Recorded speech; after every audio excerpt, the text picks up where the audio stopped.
Donc lorsque je flingue, c'est toute ma putain de nation qui flingue avec moi. Tu vois ce que je veux dire?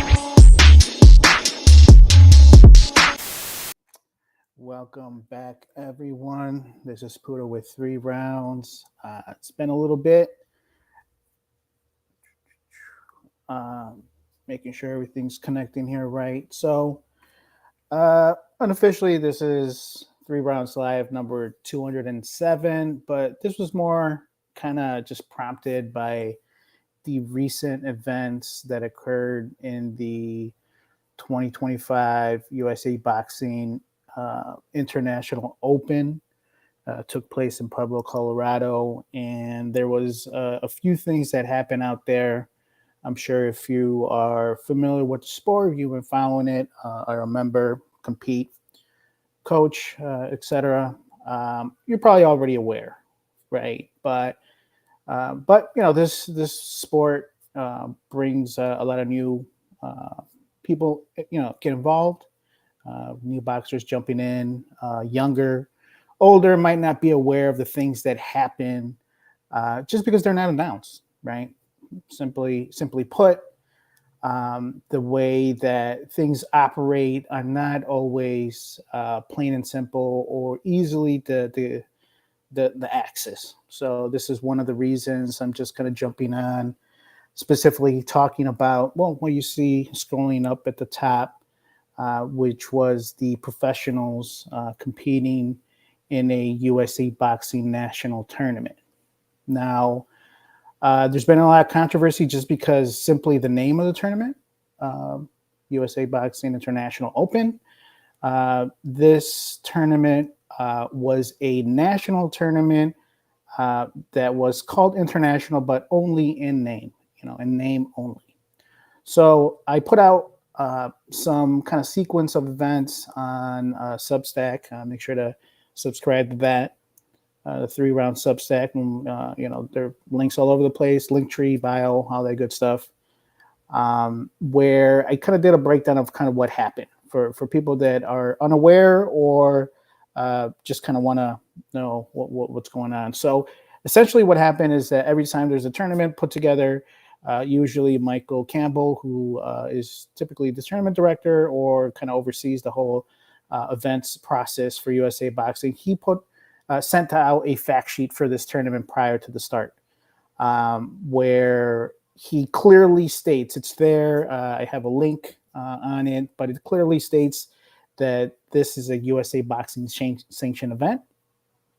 Plain English, nothing to confuse or anything elaborate beyond that. It clearly states that it's going to be following USA Boxing rulebook. Pretty straightforward. And one of those things that kind of separates international from national competition is that all boxers have to wear headgear. Obviously, if you follow the international scene with World Boxing or the IBA, you know that the elite male boxers never wear headgear as of late, right? So that was a distinction there. And it also clearly stated in the fact sheet, no professional boxers are allowed to enter the competition. Plain and simple, black and white. You can't make it any more clear than that.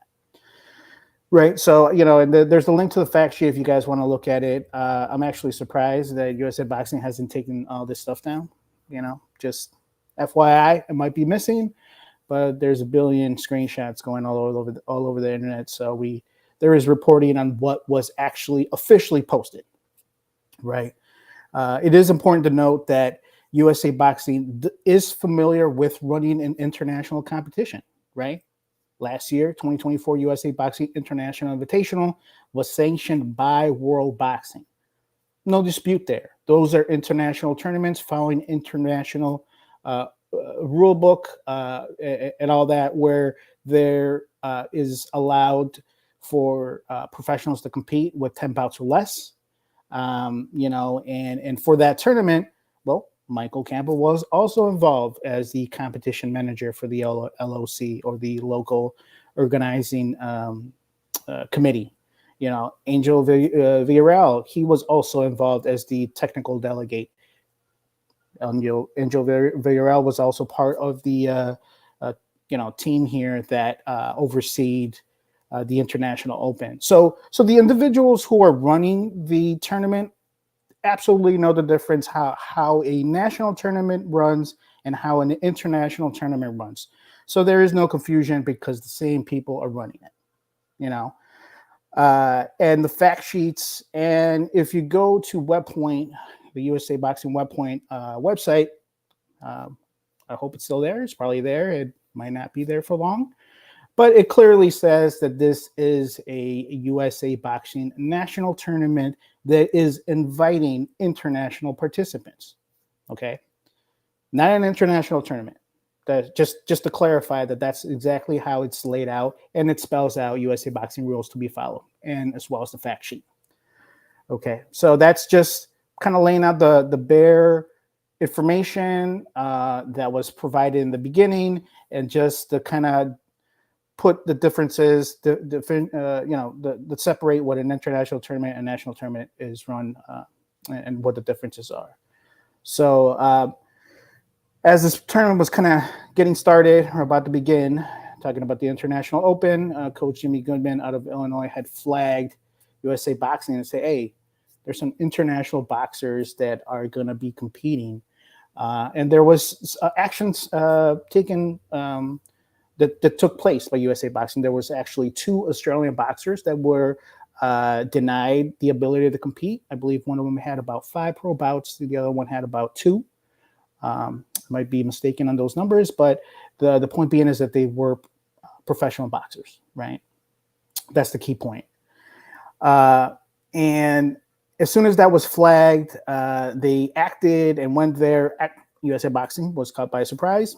But then as the tournament got further ahead, they were also flagged that there was boxers from Kyrgyzstan that were registered to compete that had professional boxers. There's 5 of them. And USA Boxing essentially responded that they were unaware that those boxers had competed as professionals. So due diligence, however you want to place it, when they were initially made aware about the Australian boxers that were going to compete with pro records, boom, you guys can't compete. But when later on it was revealed that there was 5 boxers from the Kyrgyzstan team that were going to compete, they were allowed to compete. So I just want to make sure that you understand that there is a difference or a discrepancy of how to act to these pro boxers that were part of this tournament. Now, the day before, when the draw is set, the technical kind of meeting happens, right? When they go over the whole rules of what's going to happen. And Michael Campbell, again, as the tournament director, and Angel Varel as the tournament supervisors, they were there kind of going over the rules, emphasizing USA Boxing rules to be used for the 2025 USA Boxing International Open, right?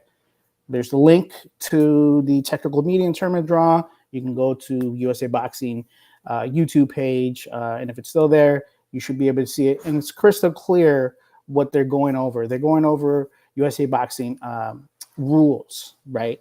One of the biggest one is the headgear that I had mentioned. International boxers, male boxers, in the elite divisions do not wear headgear. That's just kind of a standard. So they went through there. So by the time that the tournament kind of rolled over, it was about to commence. Everything of how the tournament was run was run to follow USA Boxing rules, because it was probably the understanding of the USA Boxing staff, the tournament director, Michael Campbell specifically, that there were no international boxers that were going to be competing because they had already removed the 2 Australian ones that were flagged initially, right? But again, Coach Jimmy Goodman kind of flagged it, showed the record, showed the box recs, did all that stuff, and say, hey, this is what's happening. So kind of what happened, there was a formal grievance that was filed, right, against USA Boxing, and it was filed to USA Boxing on April 15th. And on April 15th is when the actual hearing panel and everything was taking place. The hearing panel was seated by USA Boxing, the USA Boxing Judicial Committee. and the actual panel itself, including the acting chair for that committee. So, not to point out kind of the conflict of interest at the least. USA Boxing was essentially going to judge on USA Boxing to see if they had, broken the laws, their own laws, by the way, their own rules. So they heard the grievance. It was, I believe, it's like a Zoom video call type judicial type hearing, where Mike McAtee, he was the representative of USA Boxing, along with the attorney for Stephen Hess. Right, they were defending USA Boxing's stance, while James Goodman, Michael Lugo, against as well as some witnesses, including Coach Carlos Cruz, Charles Lovett, Jose Cantu, AJ Tavis, and Sean Talon. They were all kind of on the side of Jimmy Goodman, essentially saying, "Hey, you guys have broken your rules because there's professional boxers. They're boxing," which completely contradicts all the information that has been provided by Michael Cabell. And I'm referencing the fact sheet and the emphasis that the USA Boxing rule book is going to be used. So they went, they're back and forth. James, Coach Goodman, and Coach Lugo were essentially kind of talking from the point of view of the boxer, of the safety, right? That could be implicated if professionals are allowed to fight amateurs. Now, to clarify, it was five boxers, pro boxers that were competing. I believe it was 4 weight divisions where they were competing. 154 being probably the biggest one that got the focus of this controversy here. So it's important to note that in the letter that is now kind of circulating the internet, which is essentially a letter that summarized kind of what happened, what transpired in that hearing panel. Mike McAtee was essentially sworn or testified to the effect that this tournament was supposed to replicate in international competition conditions. Okay, that's word by word from the letter, and I do have a link to that letter if you guys want to read the whole thing. So, but I mean, this is just typical English letter words here. Replicate does not mean it is an international tournament. It means simulate, right? Which also does not mean that what you guys are saying that it's an international tournament. It is not. It is set to replicate an international tournament. That comes from the words of or from the mouth of Mike McAtee. Okay, nobody else is saying that. He is the one that's saying. That's what they're saying.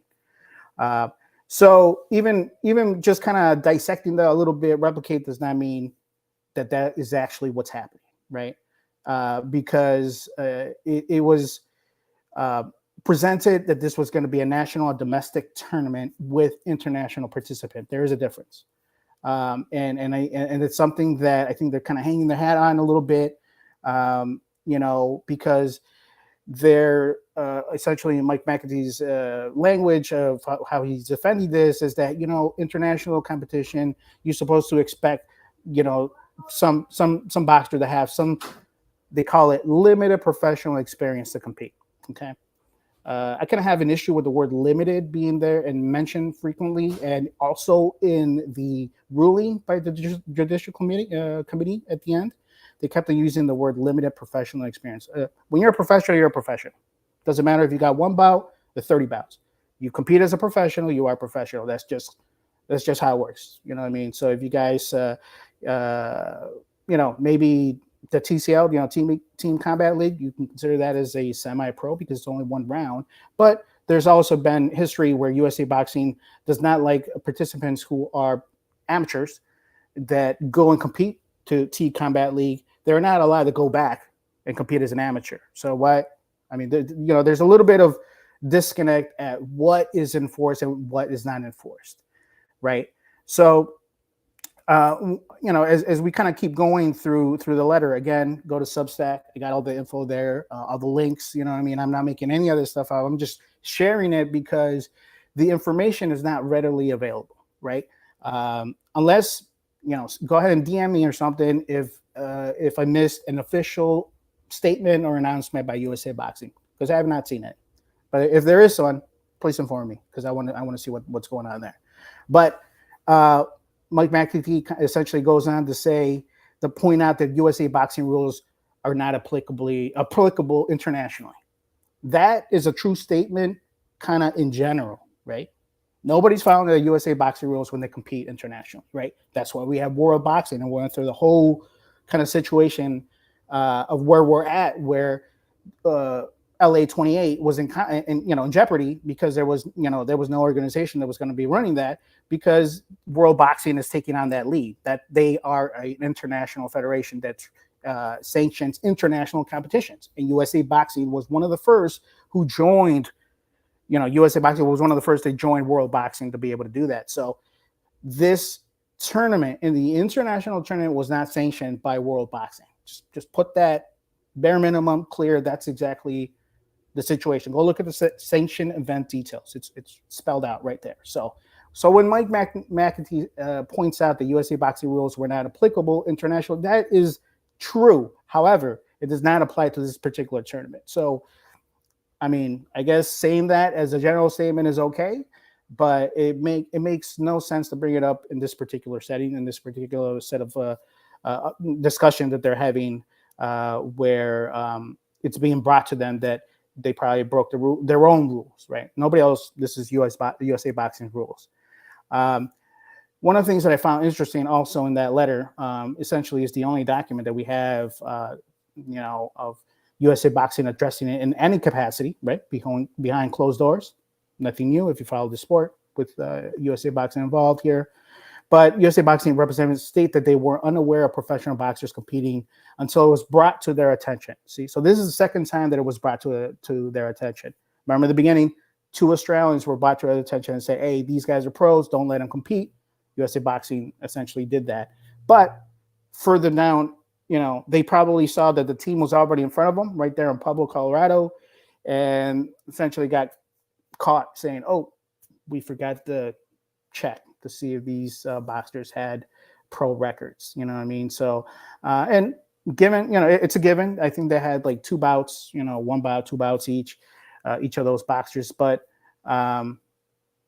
it's spelled out pretty clearly in the USA Boxing rules. It says professional boxers are not allowed to compete. It doesn't have a little asterisk. It doesn't say semi-professionals. It doesn't say professionals with less than X amount of bouts.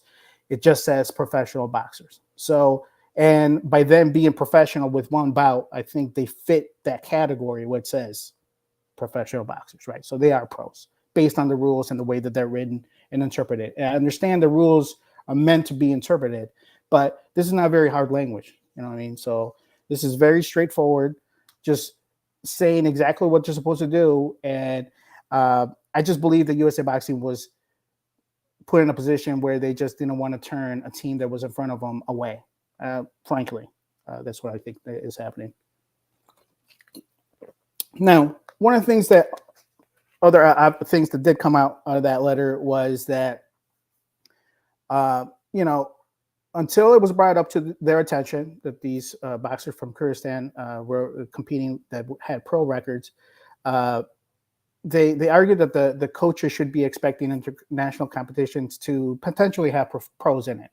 True, right? Team USA has fought other individuals that have pro records, but that is World Boxing rules that allow that to happen, not USA Boxing rules.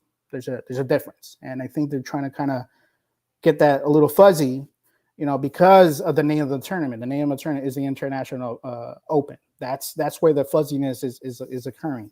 So, and it does mention that the fact sheet supersedes the rule book specifying eligibility. Well, let's go back to Michael Campbell and what he provided to the boxers and coaches. Pretty clear language again. No professionals are to compete. You know what I mean? So, and it goes to the point that after they were made aware, USA Boxing reviewed the rules and essentially allowed them to compete, right? Which raises another question.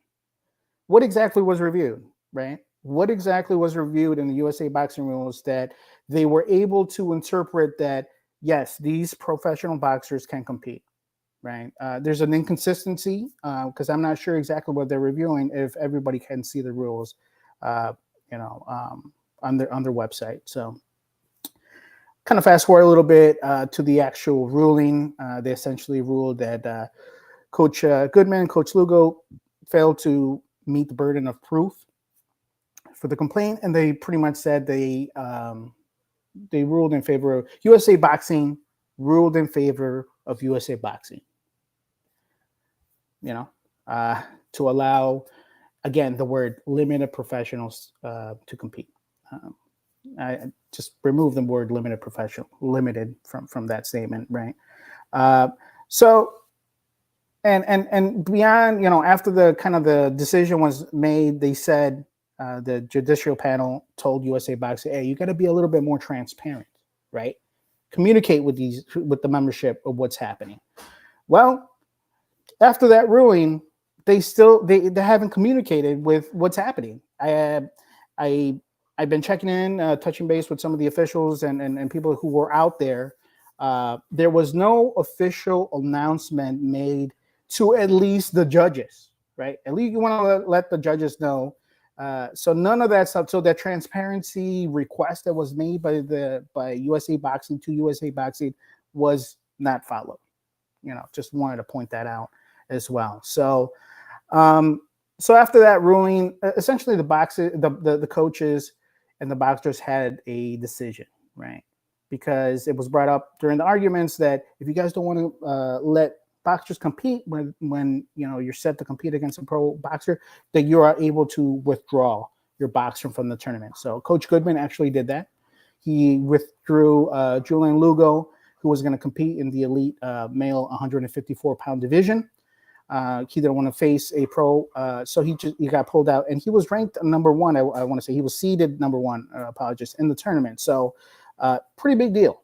He pulled it out, and I think Coach Goodman, they're in the right. They're in the correct way. That's the way that I thought it was a little insensitive. Well, I don't know, insensitive is the right word, but USA Boxing said, "Oh, if you don't want to compete, don't compete." But bear in mind, this is who you're talking. Who's the audience? The audience is boxers and coaches. That this is what they do. They box, right? This, you're gonna go to a tournament. You're gonna box. A couple pounds over, I'm gonna box. You got money paid, into hotel and all that stuff already invested in the tournament. You're gonna box. You know what I mean? So you putting them in what you're asking them to do most of the time is not even an option, right? This is this notion that, you don't like the setting, go ahead and pull them out. It's a lot easier said than done. So I commend Coach Goodman for doing that, standing on those grounds and saying, you know what, we're not going to allow this to happen. We're going to pull our boxer out and we're not going to participate because we know that this is not right. Unfortunately, the boxer that was supposed to compete against Julian Lugo here advanced in the tournament after that walkover decision and competed against a USA boxer who was a ranked boxer and ended up just giving the US boxer a brutal knockout.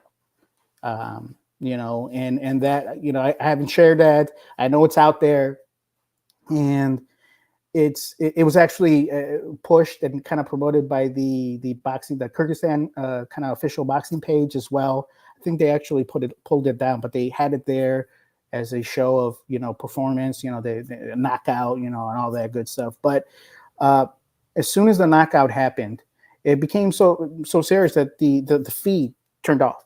Right, it just had the logo of USA Boxing and something along this, saying something along the lines of coverage is going to resume shortly. So, but it got to that point that the boxer was on the ground for X amount of minutes because of this knockout from a professional boxer to an amateur boxer. So the safety, the argument that Coach Goodman, Coach Lugo were putting to USA Boxing essentially transpired, right? And unfortunately, there was a boxer, an amateur boxer, who suffered the consequences. I haven't talked to his team or anybody, so I hope he's doing good. But that's, when we talk about, we had these three rounds live and these interviews with boxers and coaches and all that. So we often talk about how the mental game is so important to the sport, right? And when you have a devastating knockout experience like that, it lingers. You know what I mean? We had boxers who had doubted continuing because some of the experiences that they have. This is a very individual sport, and it can, a loss like that can really have consequences. So, and those were the things that could have been prevented, right? USA Boxing just had to follow their rules, right? So essentially, in my opinion, this is my opinion now. Everything else has been pretty much documented pretty well, but and we, I have links and everything. Nothing really subjective about that. But in my opinion, this is something that had been easily prevented. And what it looks like outside looking in, USA Boxing essentially prioritized 5 boxers over the rest of the boxers that were competing. And your thoughts on that could be whichever way you want to do it. But at the bare minimum, I think everybody can agree that the governing body that oversees this very tough sport already to begin with, at the very least, should provide a level playing field. And I think that they failed to do that. And it's kind of unexcusable to say, oh, we didn't know, or this or that, or, because the people that run international tournaments and national tournaments are the same people that were running this tournament. This was nobody new or different. It's the same tournament director, supervisors that ran this tournament. So for them to then be caught off guard is disappointing at the very least. And I know behind the scenes there's still things happening, and I'm definitely for that, because one of the things that kind of rubs me the wrong way is that to this day, USA Boxing has not put any formal statement or anything related to this particular incident where they essentially pose a tournament to be one thing, when in actuality, when you look at behind the scenes and you start kind of looking at everything else, it was not the way that they said it was going to happen. So it's unfortunate, and that goes without saying that, the state of Colorado prohibits professional and amateurs athletes to compete against each other. Okay. That's beyond USA Boxing rules. You know what I mean? So it's just mind-boggling that this was allowed to continue. All right, and I've got the messages I've seen. Oh no, this is an international tournament, this and that. This was an international tournament in name only. World Boxing did not sanction this. All right, so everybody who follows amateur boxing, specifically international boxing, knows this. We know what to expect. USA Boxing, Team USA knows what to expect when they went to Brazil, when they're going to go to the tournaments coming up that are part of the World Boxing kind of cup that they're competing in. They know what to expect. They know that there's going to be pros. They know that there's going to be no headgears for elite males. This tournament was not that. And now the rules are being bent, or, whatever, to make it seem like it was supposed to be an international tournament when it was not. So that is a big failure from USA Boxing, because USA Boxing should know better. You know what I mean? And at the very least, they should correct. USA Boxing expects boxers to follow the rules, coaches to follow the rules, volunteer to follow the rules, but we can't expect USA Boxing to follow the rules. There's a little contradiction there, and it's unfortunate, because I think there's some people specifically that should bear the brunt of this mishap. You know what I mean? And they just can't wait for something else to come along and just put this in the rear view. And you know, one of those things. You know, I don't have a horse in the race. You know what I mean? You know, that's how the saying goes, because it's really not about a team or a specific boxer or anything. It's about the sport as a whole. You know what I mean? We want even playing field for the next generation to come, right? We want everybody to be able to know, okay, what's expected. If USA Boxing wants to go ahead and change the rules this upcoming fall and let pros compete and all this stuff, fine. That's what it is. This is their club, right? This is their rules, and everybody has to pay to be a part of it. If you guys are going to do that, fine, but put it out there, print it out, let everybody know. Don't just bend the rules and just admit the issues or the mistakes behind closed doors. You know, how much respect are you providing your membership if you're only admitting for things like that and you know, behind closed door? That's the opposite, you know, of that. So I just want to come out and just kind of you know, set some of those items out there. Again, it's on Substack. I kind of have all that stuff, you know, kind of itemized as sequent events because it's important, you know, to put it out there and understand what's happening. And it's not like people are coming out and just trying to complain just to complain and do all that stuff. No, there's a reason behind it.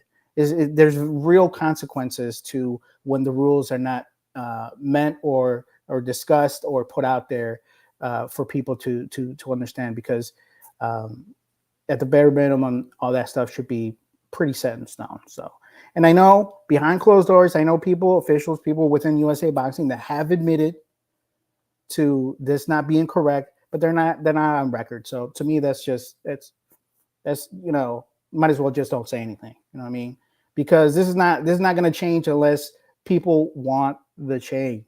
You know what I mean? I know that there's things people don't like, but there's a process to go about it. But we should hold USA Boxing to a different, you know, expectation level of how to run this. They're the organization. They should be able to know what's going on. So I'm sure we'll touch on this again. I just wanted to put it out there that just clarify some of those things, especially the whole international thing, just because, you know, the name does not make it an international tournament. Being sanctioned by World Boxing makes it an international tournament. That did not happen here. So that's all I got. There's put it with 3 rounds. Just a quick side note, you know, there was, you know, in spite of all this, there was a lot of great matchups that happened last week. We're going to try to highlight some of those.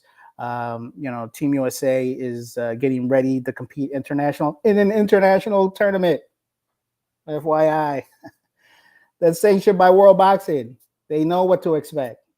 Regardless, the elite team, the U team, they're getting ready to get some of that work in. You know, and then we have a lot of the domestic national tournaments that are going to be coming up with the Golden Gloves and so on and so forth. So just keep it tuned in. 3 rounds, Substack. Make sure to follow, share, all that good stuff.